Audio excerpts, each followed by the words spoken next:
The next of the videos released by Farming Simulator from FarmCon 24 is on the map presentation, the US map presentation to be exact, Riverbend Springs.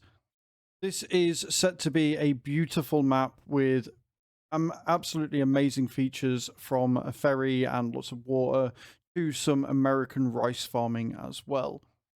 Let's dive into it and see what they have to offer. Hallo, also ich bin jetzt hier als ein Vertreter der Grafik und zeige euch mal, was man mit dem ganzen schönen Features, die vorher gezeigt worden sind, alles anstellen können. Und das ist wirklich eine ganz tolle Sache für uns auch. Also ihr habt ja auch diesen inneren Drang, dass der Landwirtschaftssimulator sich weiterentwickelt. Ja, weil auch die ganze Welt sich weiterentwickelt und es bleibt da alles nicht stehen. Und für uns Grafiker ist es ganz genauso. So immediately, first off, his beard is amazing. Secondly, he is much more comfortable and lively with his presentation. So I'm actually feeling a little bit more invigorated by this presentation than the one on the graphics engine. Completely irrelevant to anything other than my own personal enjoyment of the video, but I feel it's worth noting. Wir sind wirklich inspiriert, was wir für neue Features jetzt haben, mit denen wir jetzt arbeiten können. Und das ist wirklich eine tolle Sache. Vor allem gerade, weil wir ein besonderes Thema an dieser Stelle haben. Die US-Karte, die heißt Riverbend Springs. Und was ist das eigentlich? Riverbend. Das ist das. Das ist die Karte. That is a really nice layout. I really like the way that they are representing the river in the maps, because before they've been a bit sort of straight with no real life to them. It's been very sort of uniform with how they've styled. This looks much more authentic, much more realistic, and the field layout as well. They've strayed away from their very straight field types that they've done before. This is really good so far. I really like how this looks. In der Übersicht, und das ist ein Riverbend. Und ein Riverbend ist ein Fluss. Ein Fluss bedeutet Wasser. Was ist Wasser? Das wollte ich euch jetzt hier mal kurz zeigen. Das ist Wasser. Kleine Flüsse, Bäche, dann Flussläufe, natürlich Grain-Elevatoren, die an den Flüssen gesetzt sind, wo Barken an. So we're getting new transportation with this map as well. We're getting new forms to transport your grain and your produce to different areas using ferries and jetties and small boats and stuff, instead of just a train. This is really cool, and this is taking the farming to the next level, because up till now there's been rivers down the maps, but there's not really been any way to utilize them other than a thing that you've got to cross and get out of the way of, and maybe sometimes use to fill up with water to, you know, rejuvenate your animals or keep your greenhouses running. So the fact that they're actually using grain elevators and boats and ferries and things is fantastic, and then it's another evolution from the last game that I'm really excited to dive into and see what it's all about.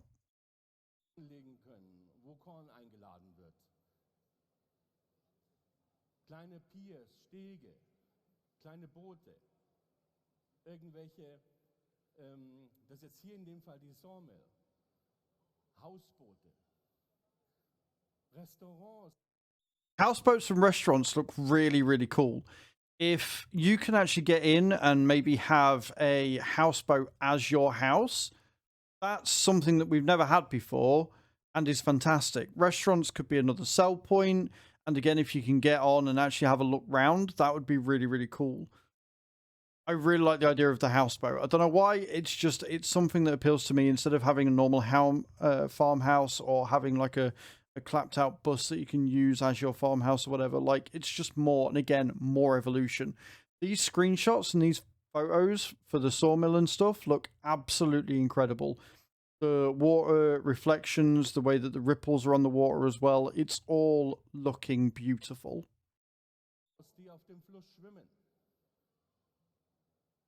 Hier eine Fähre, die anlegt. Es geht um das Thema Wasser und wir wollten das zelebrieren. Kleine Wehre, eben diese Stege, wieder ein Wehr.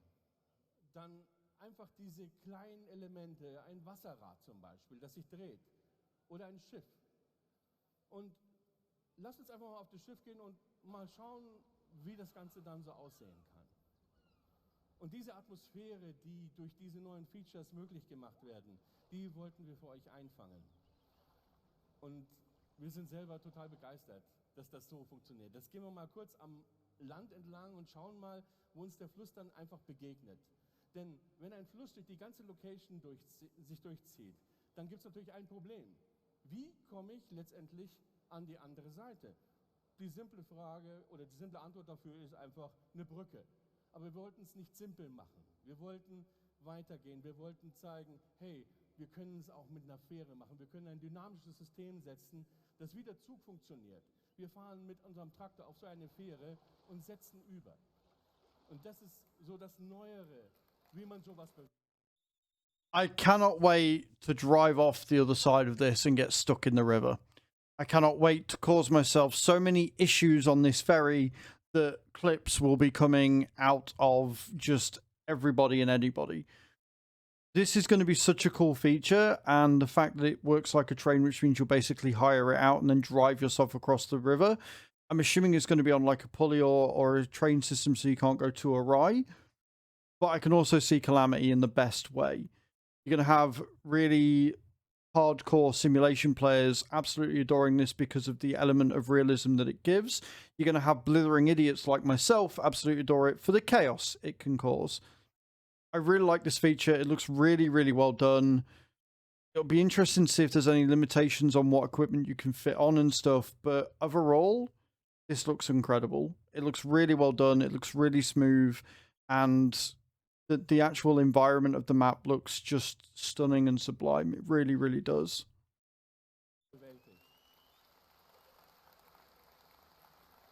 Und wir sind selber sehr gespannt, wie gut das funktionieren wird. Also wir machen das auch zum ersten Mal. Und das ist natürlich, wenn dann Flussbewegung ist und ein anderes Boot kommt, dann muss die Fähre stoppen. Dann muss man warten, bis die Fähre kommt. Naja, wir werden sehen, wie sich das dann letztendlich im Spiel gibt.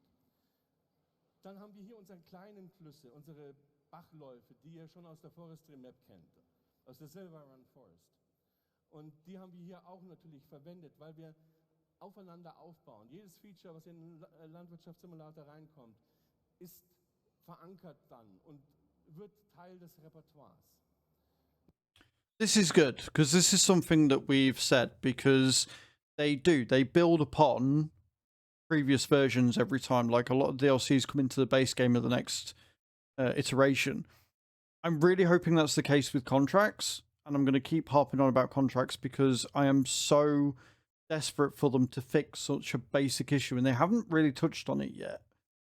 So I'm hoping that because they're incorporating Silver Run Forest into the next game and they're incorporating some features of Silver Run into this map specifically, that hopefully we'll get some logging contracts, some stoning contracts, some transportation contracts, all of these sort of things that will allow us to have more to do, especially in the winter. The fact that they're bringing the graphical elements in is great, and they look fantastic, and they've obviously expanded upon them as we saw in the previous video. But I do hope that we get those contracts to reflect that growth as well. Natürlich kleine Brücken, wo wir diese kleinen Bäche dann überwinden können. Man kann aber auch durch diese Bäche durchfahren, ja, damit sie selbst nicht als Barrieren dann angesehen werden. Das würde das Gameplay nur unterbrechen. Aber hier eben auch so ein Grain Elevator, in dem man sein Korn hinfahren kann, damit das Ganze eingebettet ist.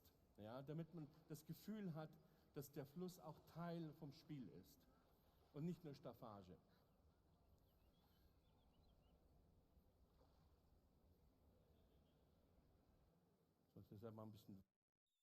That is a very impressive piece of kit. That is a huge building. It'd be interesting to see how it works, because I've noticed, I don't know whether this is because it's an exclusive preview, but it looks like we don't have the little symbols anymore floating above the drop area. It'd be interesting to see how they incorporate that into the new game as well. Genau, das habt ihr schon gesehen, Yeah, already seen the God Rays, not interested about them anymore. Bäume, das ist weithin ja schon zelebriert worden. Das Krasse an den Bäumen ist, The map is stunningly beautiful, though. Baumarten sprechen. Früher waren es einfach nur Bäume. Das war ein stereotyper Baum. Wir hatten zwar auch schon verschiedene Baumarten drin, aber so sehr haben die sich nicht unterschieden. Und jetzt haben wir durchaus richtige Ulmen. Und in verschiedenen Stadien der Ulme haben sie gewisse Ausprägungen, Blatt- und Verästelung. Und die Kronen sind auch besonders wirklich gestaltet, damit sie dem Licht gut interagieren können. Damit das Licht durchbrechen kann, mussten wir die Baumkronen öffnen, weil sonst hätte man einfach nur ein Blätterwerk, das nur verhindert, dass Licht durchscheint. So haben wir auch die ganze Vegetation entsprechend. So that's interesting. So they've added new, more defined branches and tree species in, which again, we've already seen in the graphics engine. I feel a lot of this information is overlapping, but it makes sense too because they're going into more detail about the map itself. We get new trees, new bushes, new grass textures, new ground textures, new flowers, which I'm very excited to see because the flowers on some of the maps on 22 from modders are absolutely stunning. A new crop spinach, which we're very excited about from the trailer as well. Neu gestaltet.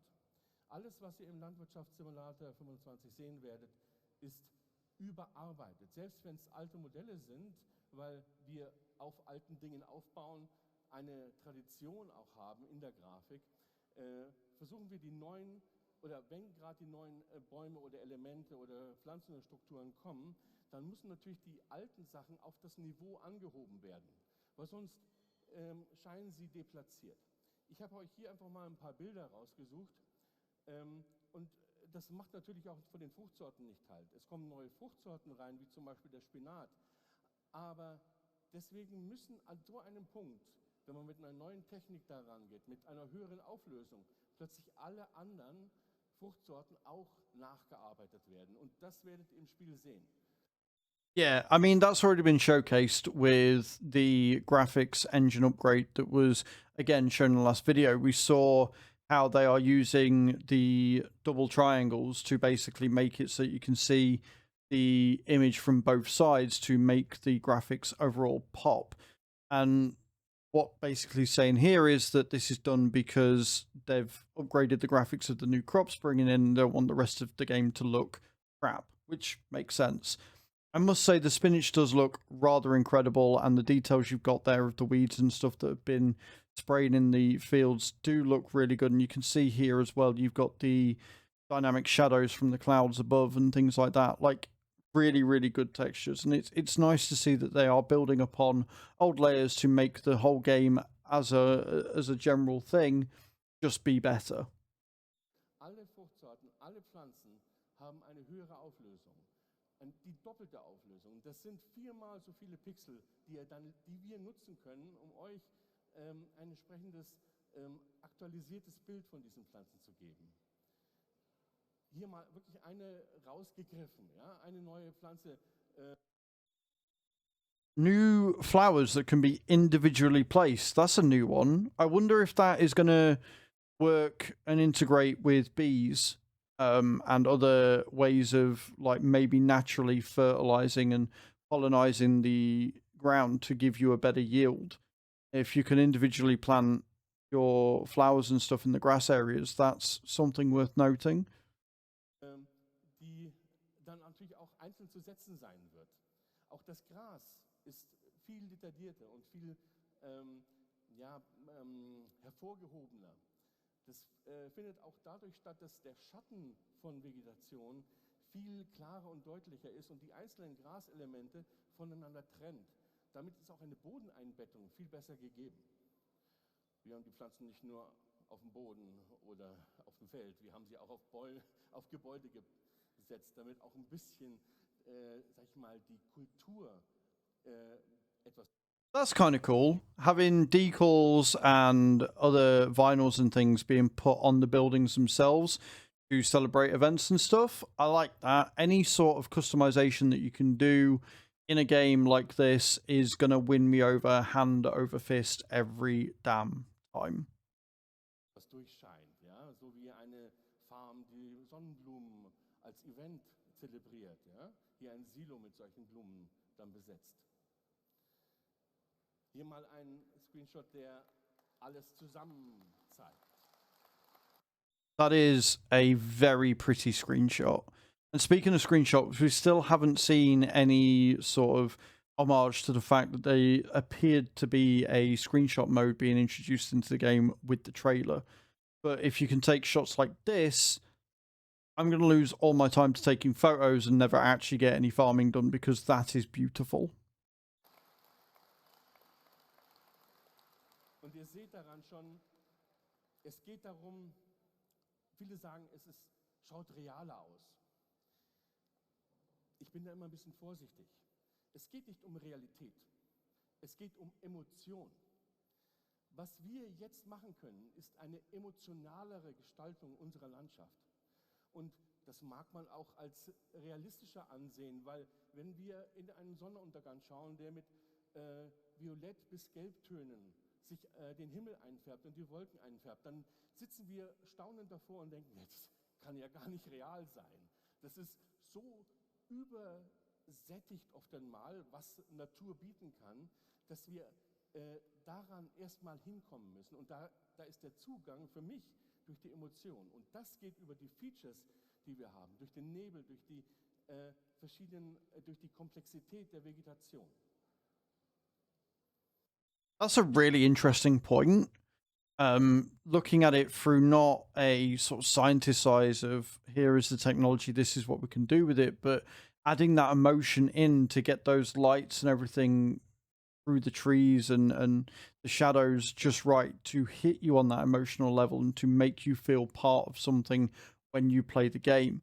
It's a really interesting sort of insight that I wouldn't expect from game developers of a simulation game, but it's still nice to see. And it's obviously working because, again, the game looks absolutely beautiful. Hier auch mal ein Screenshot, den, man muss ganz ehrlich dazu sagen, den ihr so nicht im Spiel finden könnt, weil ich hier mit der Kamera direkt auf den Boden gegangen bin. Und das muss man sich erstmal trauen, weil im Allgemeinen, wenn man eben nicht so viele Möglichkeiten hat, dann wahrt man etwas Distanz und Abstand. Aber wir können mittlerweile richtig nah rangehen an unsere Sachen und brauchen uns nicht scheuen, genau diese Distanz oder diese Nähe zu suchen zu unseren gestalterischen Objekten. Das mit den Bodentexturen wurde vorher schon genau beschrieben. Und es führt tatsächlich zu einer Kuriosität, dass wenn ich im Level diese kleinen Bäche einrichte, selbst nicht mehr sehen kann, wo ist die Kante zwischen dem Terrain und meinem Modell. Und sehr genau schauen muss, richtig mit der Lupe, wo muss ich eigentlich meinen Übergang anmalen? Wo ist eigentlich genau die Textur, die ich beeinflussen kann, weil ich selbst nicht mehr wahrnehmen kann. So detailliert ist das Ganze geworden. I can't agree with him on there. Like, I get what he's trying to say. He is saying that the graphics and that are so much better now that you can't really tell. You can. Anybody with a trained eye, or not even a trained eye, anybody that can look at can see. So I think that is a bit of overhyping for himself and for the game. Honestly, I'm not saying it doesn't look good. I'm just saying I don't think it looks quite as good as he's trying to pass off there. I can see the improvements they've made, but yeah, I think he's kind of blowing his own trumpet a little bit there, which is fair. It's FarmCon, they're allowed. Und das zeige ich euch jetzt mal hier in einem ganz kurzen Bereich, wo wir einen Wald generiert haben. Lass uns einfach mal da ein bisschen durchgehen. Und da sieht man eben, dass die Bäume jetzt richtig Rindenstruktur haben. So again, this footage we've already seen before. This footage was shown on the pre-show. And they have done an absolutely blinding job of bringing trees from textureless, just horribleness in 22 to something that looks like a real tree IRL in 25. Like the upgrade is palpable. You can see, I mean, I love the tree work and the bark work here. And then obviously these branches down here where they've made improvements to and stuff. They genuinely have done a good job. it does look amazing, and trees actually look like trees now, which is good. dass eben die Komplexität, die es einem erlaubt, die Bäume zum einen sehr eng zu setzen, als auch, da sie asymmetrisch gestaltet sind, also nicht einfach nur ein Blob als eine Krone haben, wir viele Möglichkeiten haben, das Ganze zu arrangieren. Das hat aber auch einen Fluch, der sich hinterherzieht. Dadurch, dass die Bäume jetzt so individuell wirken, merkt man auch, wenn man aus Versehen einfach nur einen Baum identisch 2 Meter weiter kopiert hat und in derselben Ausrichtung dort sitzt. Plötzlich merkt man das. Früher hat man das nicht gemerkt. Jetzt gehen wir in eine höhere Kategorie von Gestaltung, wo wir genau diese Fehler haben, dass ein Copy-Paste plötzlich auffallen kann. Das macht viel mehr Arbeit auf eine gewisse Art und Weise, aber es ist es eben wert, weil endlich siehst du dann auf dein Endbild und sagst, ja, die 2 Stunden haben sich richtig gelohnt, das hat richtig Spaß gemacht. Und wir hoffen, dass diese Freude, die wir dabei... I understand that. Copy pasting like assets and stuff in and trying to get them far enough away that players don't notice that they are copy pasted is a huge issue. And when you add more detail to things and specific trees and stuff, you've got to be able to do that less and less, because it becomes more and more noticeable as you go in. It's a problem that you don't really think about until you get to that level of quality, and it's good that they are thinking about that and going, oh no, that's not right, we need to take that out and do it again. So he's right, the 2 or 3 hours to do a small piece of land is 1000% worth it, because you look away at the end of it and you can see a thriving, living landscape. Bei der Gestaltung empfinden, die unsere Grafiker uns zur Verfügung stellen, uns Leveldesignern, als auch natürlich die Grafiker selbst an diesen Sachen arbeiten, dass das auf euch überspringt. Jetzt mal zu einem ganz anderen Thema. Denn das, was wir in der Vegetation als Möglichkeiten dazu gewonnen haben, ist natürlich auch bei den Gebäuden der Fall. Auch für die Gebäude gilt, dass die Auflösung, also die Texturauflösung, die doppelte Auflösung teilweise ist als das, was wir vorher hatten. So again, this was sort of touched upon with the pre-show in the buildings, because obviously we're going to have animals and stuff in the animal trader and things like that, new fences, new building type designs, and they do look really good. I love the fact that we are going to have animals in the animal trading zone before you buy them, so you can actually see the produce before you buy it and stuff.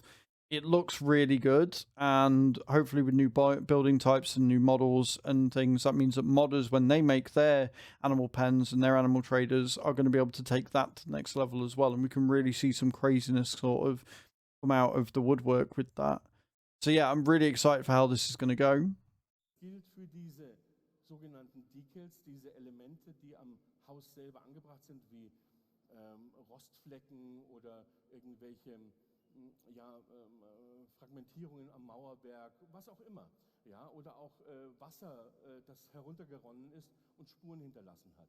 Plötzlich kommen wir in einen Detailgrad rein und die Grafik kann für uns so viele neue Elemente präsentieren, dass auch hier der Arbeitsaufwand enorm angestiegen ist. Und ich zeige euch einfach mal, was ich damit meine.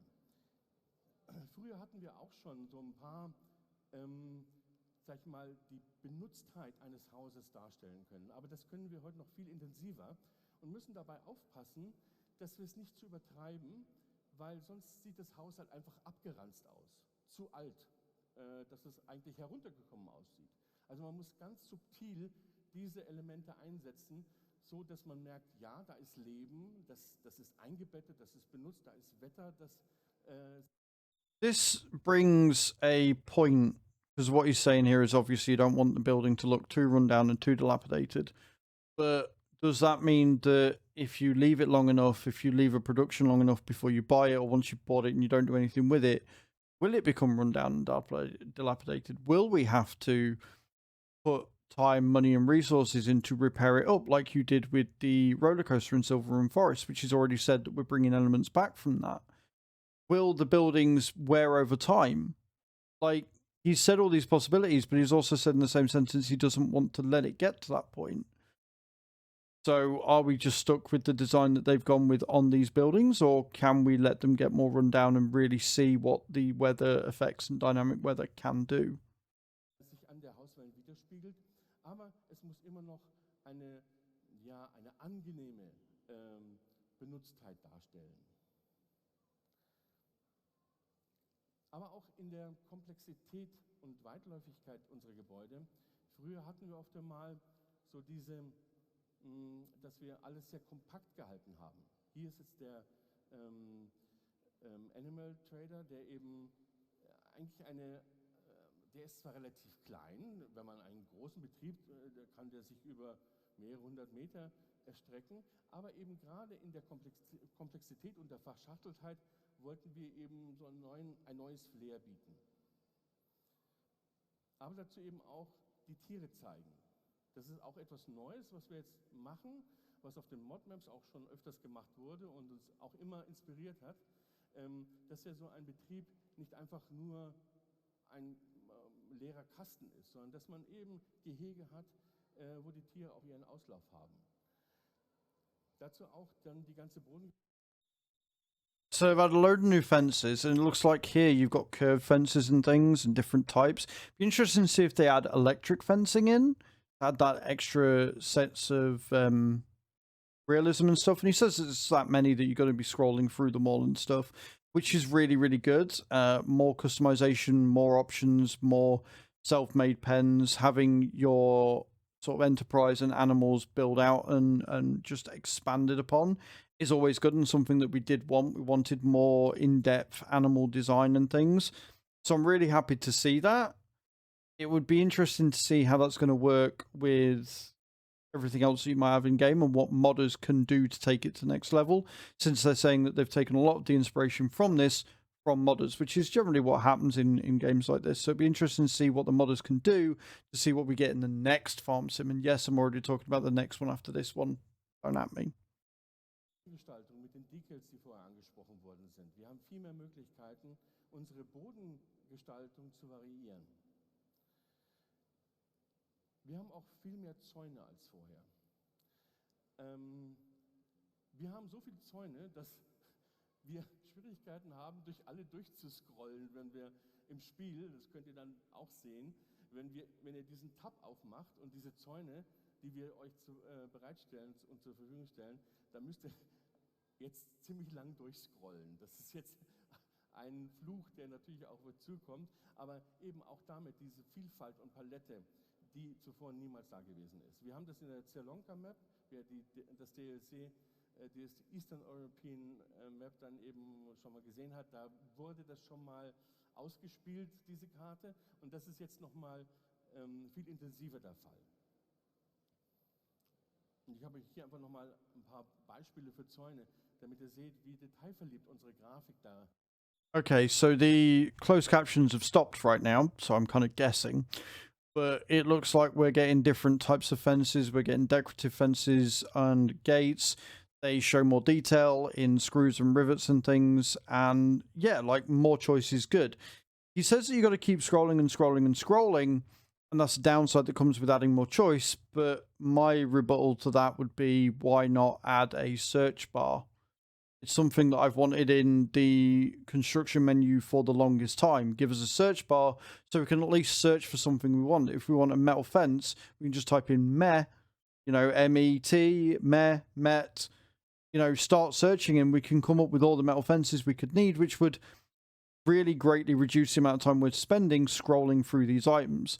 So I get that he's trying to portray that he's added so much, but honestly, a simple solution to that, to stop the scrolling while still having all the variety, seems to be right there in front of us that he doesn't seem to be touching on, which is a bit weird. Rangeht und auch wirklich keine Mühe scheut. Wir haben mittlerweile Schrauben und Nieten an den Zäunen dran. Das geht noch nicht so weit wie bei den Vehikeln, bei den Fahrzeugen, ja, wo das natürlich eine, sag ich mal, simulierte Situation ist, wo die Schraube auch ihren ganz akkuraten Platz hat. Hier haben wir immer noch Gestaltung. Wir schauen einfach, wie es für uns am besten aussieht. Also es sind in dem Sinn keine gebrandeten Zäune, die wir hier haben, aber wir kommen an diesen Detailgrad der Fahrzeuge immer näher ran. Und jetzt zeige euch einfach auch nochmal ein Bewegtbild, das eben dieser Tierhändler. Das alles ist noch ein bisschen Work in Progress. Also ihr seht zum Beispiel jetzt, wenn ihr hier genau aufpasst, wenn ihr jetzt hier um die Kurve geht, hier ist so ein Bereich, der ist nicht bearbeitet, ja, vom Boden. Der ist noch recht eintönig und monoton. An anderen Stellen kommen diese Decals schon zum Tragen und schon wird es viel variantenreicher.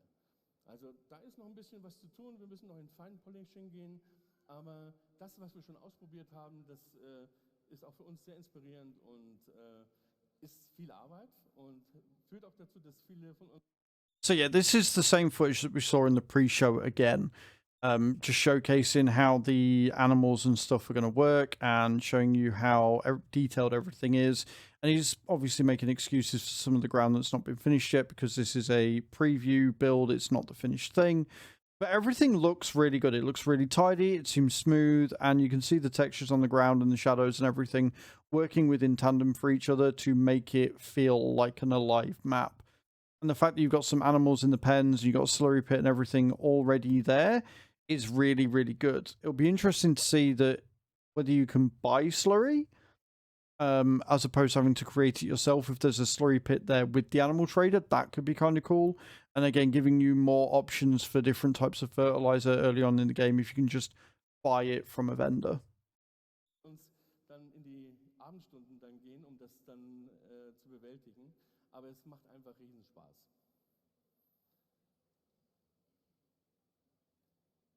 Genau. Die Tiere sind jetzt noch ein bisschen in der Distanz gehalten. Ein paar, hier seht ihr ein paar Schafe. Wir sind an den Pferden vorbeigekommen, vorher waren die Kühe da. Hier seht ihr schon mal ein eher finaleres Produkt von der Bodengestaltung. Aber einfach, dass die Umgebung mehr belebt sein wird, das wird euch auch im Spieltitel dann begegnen. Und das sehe ich eben auch als ein Element, als Grafiker eben, nicht des Realismus, sondern der Emotionalität. Der Farmers Market oder da wo wir... So the farmers market seems like it's been brought over from the Productions DLC that they've recently just released on 22 that wasn't that widely well received. So hopefully they've made improvements to that for the next game. So you've got interactive shelves, interior that you can go in and actually have a look around, which is something I like the idea of, actually having shops and warehouses that you can go and walk around and interact with things. You've got small selling stands, so if you're doing a smaller farm or like a survival playthrough or something, you've got those options as well. And it looks really cute and really, really good. Und ist ja eine Abladestelle, wo man viele Sachen hinbringen kann, hauptsächlich aber Paletten. Und in dem Fall haben wir auch ein Gebäude, das kennt ihr. Das ist in allen Varianten des Landwirtschaftssimulators zu entdecken und auf jeder Karte verankert. Das ist ein Standardding. Aber hier gehen wir einen weiteren Weg. Wir gehen noch mal näher ran. Genauso wie ich vorher meinte, wir scheuen nicht mehr die Distanz oder die Nähe. Und deswegen können wir eben, abgesehen davon, dass wir ein Gebäude haben und dann mit einem Traktor dorthin fahren und dann mit einem Trailer die Sachen dort abladen, wir können hineingehen. Und dort seht ihr momentan noch leere Regale und leere Ausstellungskörbe. Aber wenn man, ich muss einmal zurückgehen, aber... Little bit of a doo-doo there from him going forward on slides. But yeah, that's a really cool idea, because at the minute, you're sort of incentivized when you get productions going to just set to sell or distribute, etc. But if you can go in and see the farmer's market sort of take life, then you're more likely to manually go and deliver them to see that action and see what you can do with them and see how you can interact and stuff.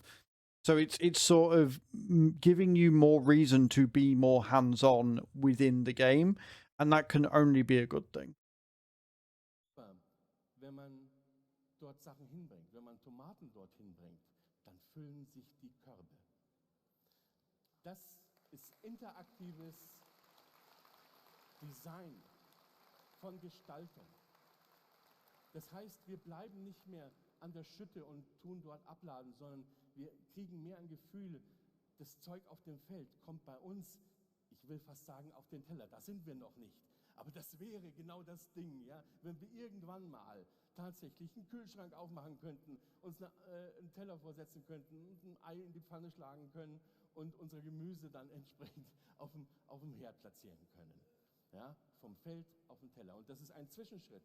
Und ich bin da super stolz, dass unsere Grafik zum einen das gemacht hat, auch unsere Game Designer da viele Arbeitsstunden reingesteckt haben, um das zu ermöglichen. Das Ganze soll aber nicht nur, aber gerne, ja, die haben es verdient, die Jungs.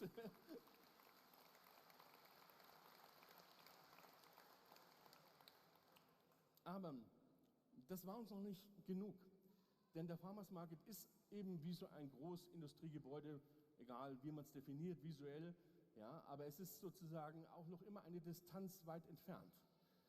Wir wollten noch kleiner gehen, kleinteiliger gehen. Man kann auch einen Stand für sich definieren, auf seinem Hof, wie es auf vielen Höfen der Fall ist. Und dort eben.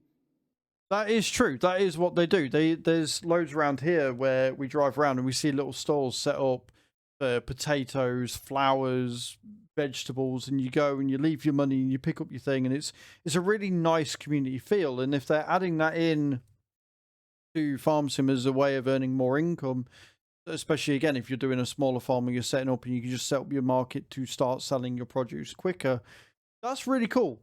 It's a really cute idea, and I do like it. You can dot them around all over the map. It'll be a cheap way to set up and hopefully make some more income until you get to the larger scale farming. I really like that idea. I think that's a really cool thing they're adding in. Seinen eigenen kleinen Farmers Market aufbauen und dort eben seine Paletten hinliefern und dort füllen sich die Körbe. Und das wird ein automatisches, passives Einkommen sein, das dann zusätzlich generiert wird, ähnlich wie es mit den Solaranlagen ist. Und dadurch ist es noch näher und noch greifbarer für den Spieler. Und warte noch einen Moment ab. Und jetzt haben wir gesagt, ja gut, wenn wir das nur für den Farmersmarkt machen, dann ist es ja auch ein bisschen isoliert und gekapselt, oder? Wir können das doch für alle Produktionsstellen machen. Wir können eine kleine Schreinerei aufbauen, wir können eine kleine Käserei aufbauen und so weiter und so fort. Und this is cool. This is really, really good. So we're getting loads of smaller productions that we can start up that aren't going to cost us 50, 60, 70 grand. We can start up a small carpentry shop or a small, fabric shop or whatever. We can set them up. We can have smaller units and we can really see the production grow. And the fact that you can walk in and look around them and access them from inside is brilliant, because on 22 at the minute, what we've got these massive buildings that you can only access from the outside, and it seems such a waste. And the fact here as well, they've got buildable farmhouses. So what I'm hoping that means is, again, like Silver and Forest, you set the plans down and you build them by getting the materials. Great idea. Great to see it. Very, very happy. das ist das eigentliche Novum, dass wir diese Großgebäude, die wir als Fabriken und Großanlagen haben, dass wir das jetzt alles in klein auch noch darstellen können. Das Kleine und das Große, Makrokosmos und Mikrokosmos.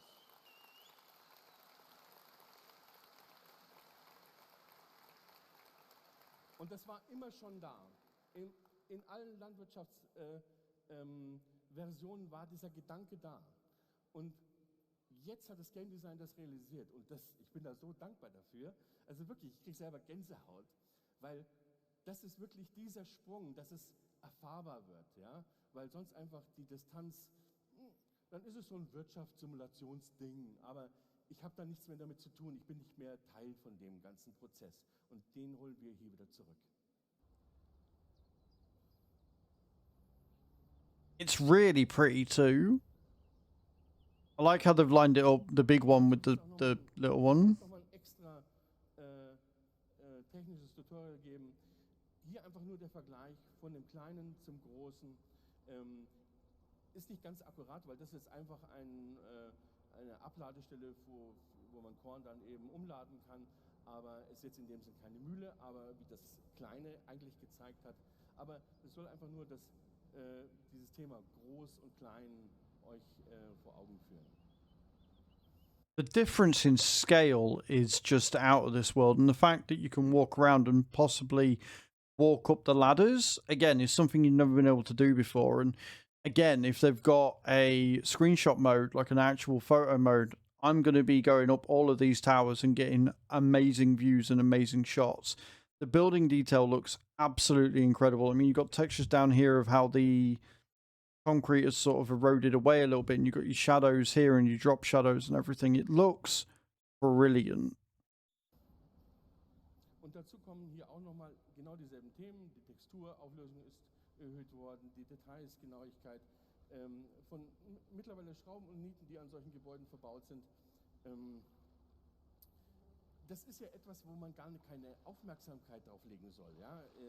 Wenn ich es jetzt hier so rausstelle, es wird ja euch im Spiel dann ganz unmerklich begleiten. Aber dieser Detailreichtum, der ja auch in der Distanz kaum sichtbar ist, aber wenn ihr eben dann kurz dran vorbeizieht, dann plötzlich merkt ihr, dass diese Objekte euch diese Nähe auch gestatten und dass ihr euch nicht quasi so abwenden müsst, ja, sondern ihr könnt genau drauf hinschauen und könnt dieses Detail genießen. Das wird dann ganz selbstverständlich sein, wie eine Art Filmmusik sozusagen, die ganz unmerklich im Hintergrund da ist, aber die euch das Gefühl geben soll, dass das alles viel nahbarer ist.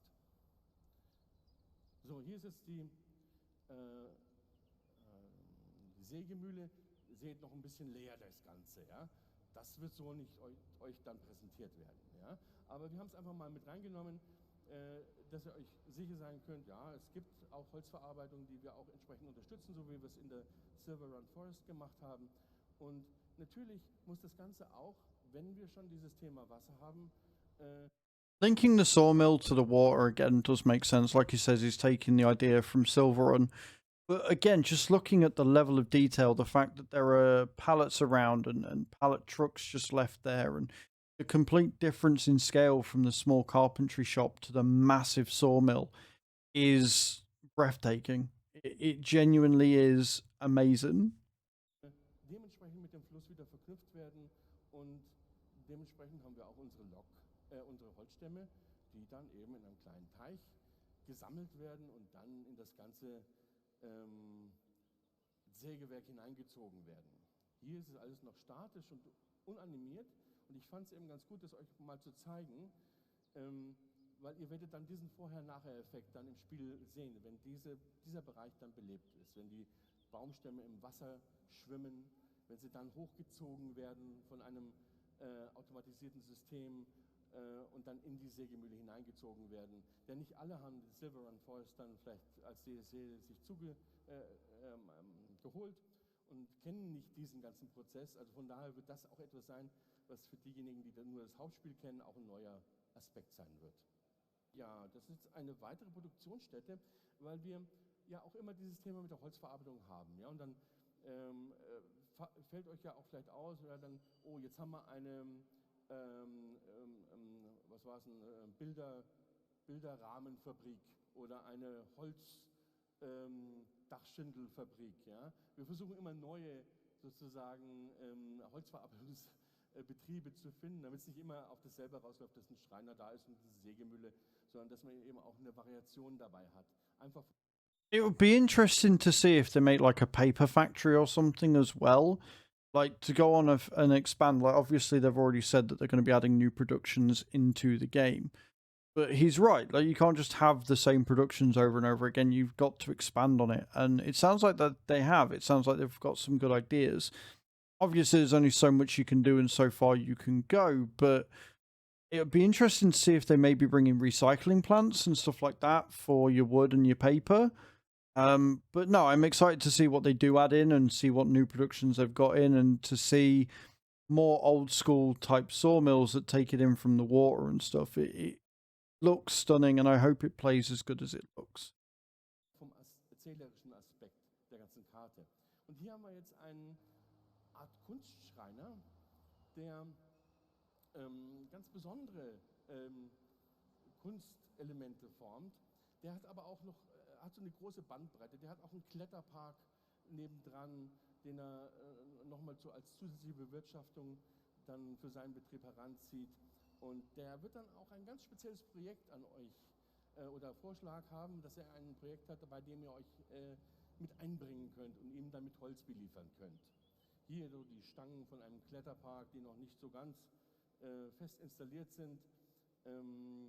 Und wenn ich jetzt mich umdrehe, ja, ich schaue jetzt noch mal kurz gegen den Himmel, dann komme ich zu diesen speziellen Objekten, die ich meinte, die ich so ein bisschen vermieden habe zu benennen. That's cute. Oh, I like that. So yeah, if you can make those and deliver them out and maybe select which type you get from the small carpenter and stuff, that's awesome. That looks really, really good.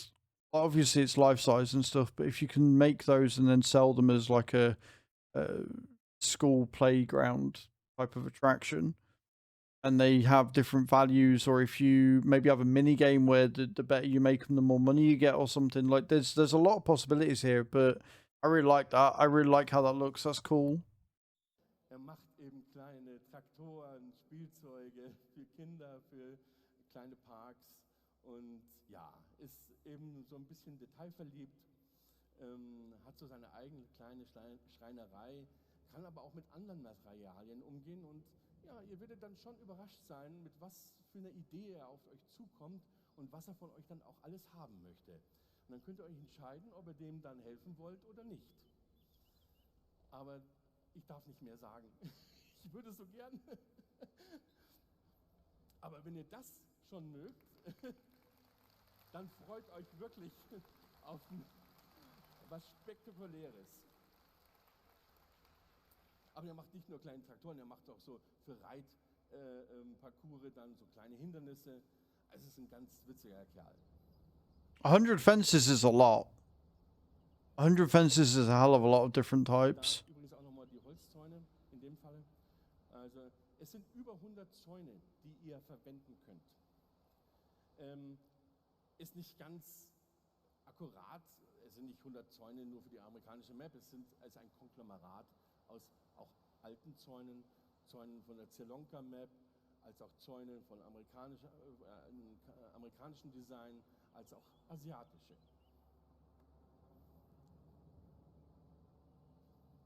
Ja, da sind wir schon am Ende. So, hier noch ein kleiner Traktor als Sprungelement für Pferde. I wonder how many of those are dotted around the map. Ja, aufgrund dessen, dass der so eine kleine, ja, verschrobene kleine Werkstatt hatte, so einen kleinen Holzbau, so eine Hütte, die er da nochmal sich zurechtgebaut hat, wollte ich euch noch ein paar Gebäude zeigen. So on top of getting new productions, we're also getting new buildings and new building types, which is awesome. And again, it does seem to be that they are going forward with the idea of like job-based collection, where you've got to get the right materials in order them to be able to do the job that they need to do. So we've got brick buildings, construction sites sound amazing, timber work and vintage areas coming up. This looks really exciting. Die wir auf der Karte auch verbaut haben. Gerade die US-amerikanische Karte hat ein wunderschönes Flair von Vintage-Gebäuden, von alten Gebäuden aus verschiedenen Zeitepochen. Und uns ist irgendwann mal aufgefallen, als wir diese Korn-Elevatoren immer gemacht haben, auch die vergangenen, wir haben in den vergangenen Versionen, also etwas wirklich weiter zurückliegend, so diese Holzelevatoren gezeigt. Oft einmal, der Westbridge Hill, auch in anderen Karten. Und uns ist aufgefallen, ja, das sind eigentlich alte Museumsstücke mittlerweile. Die sind vor 100 Jahren gemacht worden. Die werden gar nicht mehr verwendet. Und diese ganzen Vintage-Gebäude, die eben teilweise von 1900 stammen, Backsteinbauten, diese Paper Mill zum Beispiel, die auch am Wasser gebaut ist, an einem Fluss, die könnt ihr... So when I said I wonder if we're going to get paper factories or anything, I should have just carried on watching the video, because he's just said that that's a paper mill. So that's answered my question. And I like the fact that they've got the vintage buildings and they're looking at making like newer, more modern ones to replace them and stuff.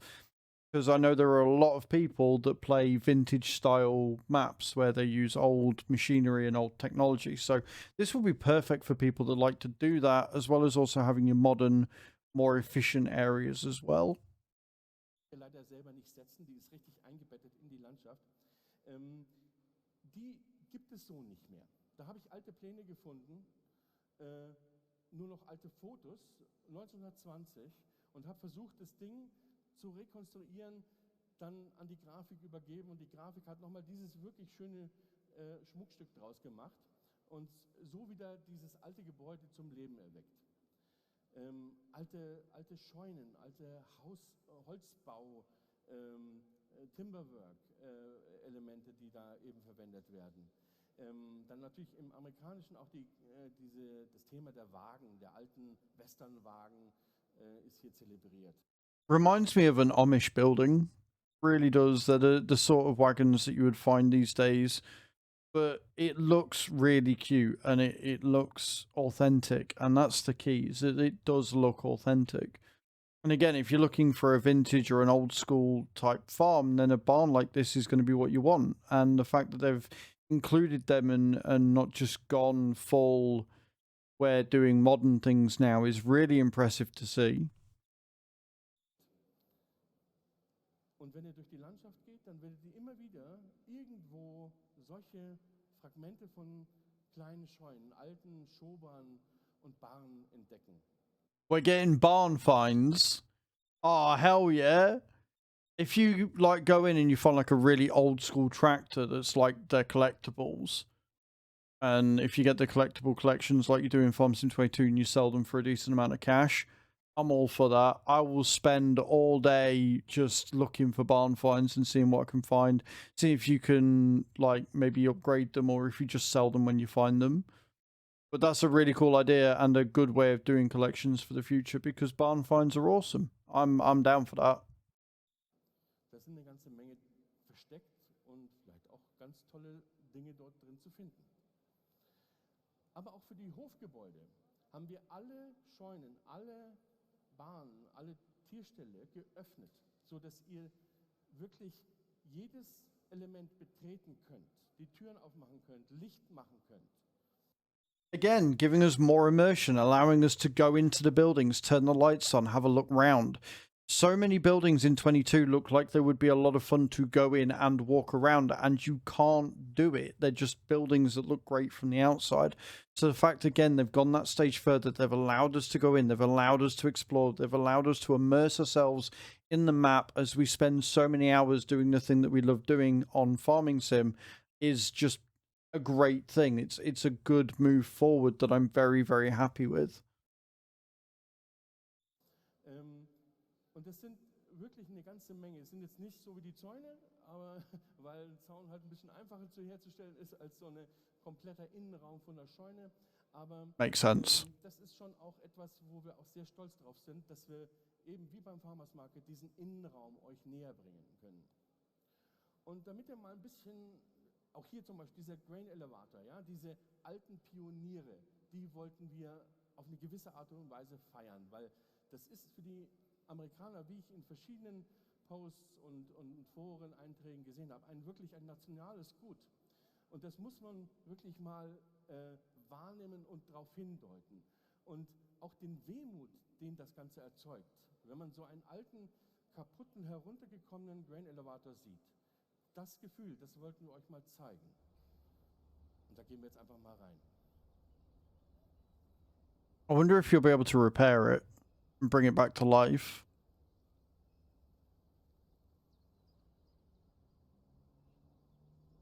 But the level of detail in this is insane.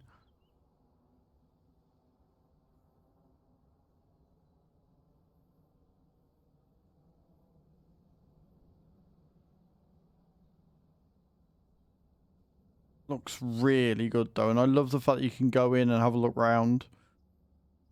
Again, it just brings the map to life. It brings the world to life.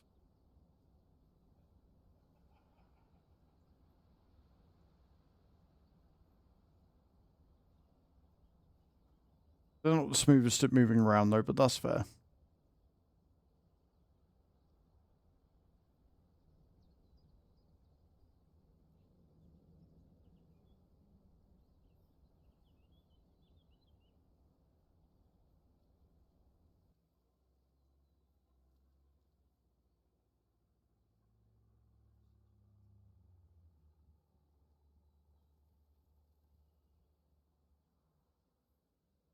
Love the way the lighting's like hitting the building and casting like just a massive shadow upon you. Very realistic lighting.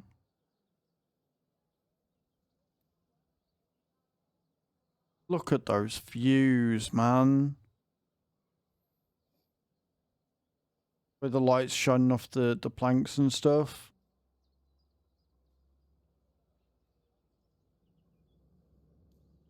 They really have done a bang up job with this. They really, really have.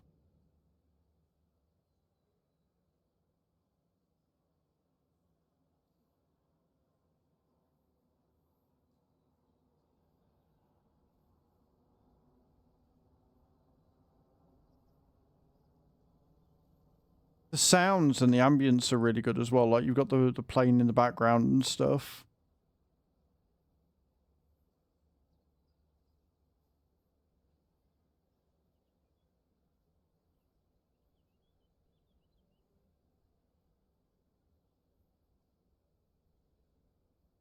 I'm going to lose so many hours just wandering around on this game and having a look in everything. Stonework textures look good as well.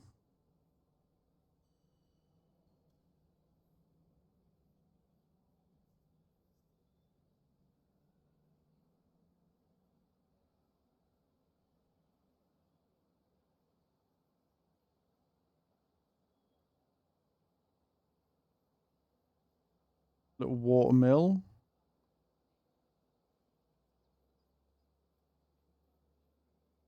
Oh, they've even got the smoke coming off the chimney. That's awesome. That's fantastic.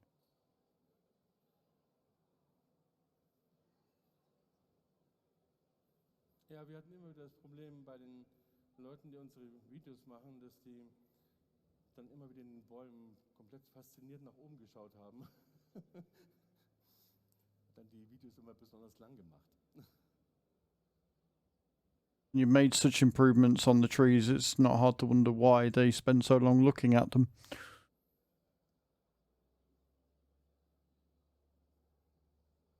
This is very impressive, though. Very impressive. They seem to take up a larger amount of area, but they've added to it at the same point. Like, it's not just like they've made them bigger for no reason. They've made them bigger because you can actually go walk around them and see what's on offer.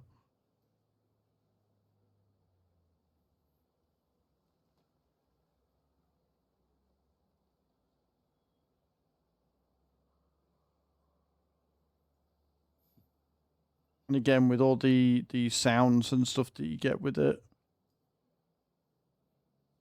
Genau, und da habe ich mir jetzt doch sehr zurückhalten müssen, um irgendwas noch reinzusammeln, aber ich wollte ihr einfach mal das Gefühl geben, wenn ihr einfach mal diese Landschaft erkunden könnt und da gibt es noch viel mehr Ecken, wenn ihr das Ding dann mal richtig vor euch habt und auf den 2x2 Kilometern in jeden Winkel hineinstöbern könnt. Und ja. So interesting. So it is going to be a 2x2. I wonder if we are going to get 4x maps on console. Like the base game maps don't seem to be, but maybe the ability for crossplay because they're not doing the Xbox One and the PS4. Be interesting, but the 2x map is still pretty damn good for what they've fitted in here so far. Dann würde ich einfach mal sagen, lasst uns die Karte betrachten und Erinnerungen schaffen. That's a really nice way to end that. I am very excited. I think that they've done an absolute cracking job so far. Obviously, they can make it look as pretty as they like, but it's going to be down to gameplay overall. But so far, I am very, very hopeful with what I've seen. They've given us enough teasers so far to really see and get our teeth stuck in. Remember, guys, you can pre-order Farm Sim 25 from my link, which I'm going to put in the description down below, along with the original link for this video that I have reacted to and given my thoughts on today. Thank you very much for watching, and I will see you all in the next video. Ciao, ciao.